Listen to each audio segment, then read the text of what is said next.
6 ಇಂಚು ಇದು ಇವರೇ ಶಾಜನದ ಇದು 6 ಇಂಚು ಪಿಲ್ಲರ್, 6 ಇಂಚ್ ಬೀಮು ಉದ್ದ ಕಾಲಿಂದ ಇಲ್ಲಿಗೆ. ಈ 6 ಇಂಚ್ ಪಿಲ್ಲರ್ಗೆ ನೀವು ಏನು ಮಾಡಿದ್ರಿ, ಇಲ್ಲಿ ನೆಕ್ಸ್ಟ್ ರೈಸ್ ಮಾಡೋಕ್ಕೆ ಇಲ್ಲಿ ತಲೆಗಡೆ ಕಟ್ ಮಾಡಿಬಿಡ್ರಿ.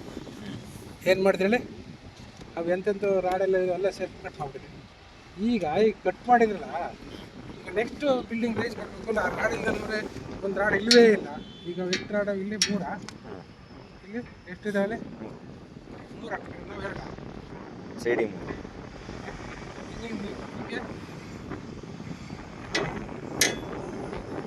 ಅಲ್ಲೇ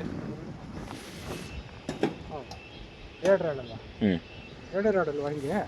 ಇಲ್ಲಿ ನೋಡಿ, ಇಲ್ಲಿ ಬನ್ನಿ. ಈಗ ಒಟ್ಟರೆ ಅದು ಎಷ್ಟಾರ ಇರಲಿ, ಈಗ ಇಲ್ಲಿ ಏನಾಗಿದೆ ಅಂತಂದರೆ ಈ ರಾಡ್ ಕಟ್ ಮಾಡಿಬಿಟ್ರೆ ಇಲ್ಲಿಗೆ.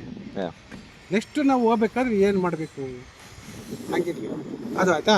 ಅದು ಹಿಂಗೆ ಬನ್ನಿ, ಈ ಕಡೆ ನೋಡಿ. ಇಲ್ಲೂ ಅಷ್ಟೇ, ಇಲ್ಲಿ ಏನು ಮಾಡಿದ್ರೆ ಕರೆಕ್ಟಾಗಿ ತೋರಿಸಿ, ಅಲ್ಲಿ ಬೆರಳಲ್ಲಿ ತೋರಿಸಿ, ಅಲ್ಲೂ ಅಷ್ಟೇ. ಅಲ್ಲೇನು ಮಾಡಿದ್ರೆ ರಾಡ್ನೇ ಕಟ್ ಮಾಡಾಕ್ಬಿಟ್ಟಿದ್ವಿ. ಈಗ ನಾವು ಕಾಲಮ್ ರೈಸ್ ಮಾಡೋದು ಹಿಂಗೆ, ಆ ಪಿಲ್ಲರ್ಲು ಹಾಗೆ ಮಾಡಿದರೆ ಎಲ್ಲಿ ಹೇಳಿ, ಅಲ್ಲಿ ತೋರಿಸಿ, ಅಲ್ಲಿ ಪಿಲ್ಲರ್ ತೋರಿಸಿ, ಅಲ್ಲ ಇಲ್ಲಿ ಹಂಗೆ ನೋಡಿ, ಈಗ 3 ಪಿಲ್ಲರ್ಲು ಹಂಗೆ ಮಾಡಿದ್ವಿ.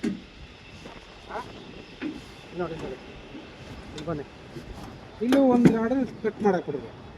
ಬಾಟಮಲ್ಲಿ ರಾಡ್ ಕಟ್ ಮಾಡೋಕ್ಕಲ್ಲ, ಯಾವಾಗಲೂ ಇಲ್ಲಿ ಬಂದಲ್ಲಿ ಇಲ್ಲಿ ಇಟ್ಕೊಂಡು ಆಮೇಲೆ ನಮ್ಮ ಬೇಡ ಅಂದರೆ ಇಲ್ಲಿ RCC ಆದ್ಮೇಲೆ ಕಟ್ ಮಾಡಾಕೋದು ಏನೋ ಮಾಡಾಕ್ಬಿಡ್ತದೆ.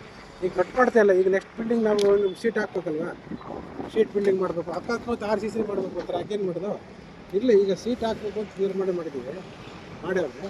ಅದೇ ಅದೊಂದು ನಾಡು ಯಾವ ರೀತಿ ಮಾಡೋದು ಅಂತ ಒಂದು ಪ್ರಶ್ನೆ ಅವರು ನಮ್ಮ ಸರ್ನೇ ಕೇಳಿ ನೋಡ್ತೀನಿ.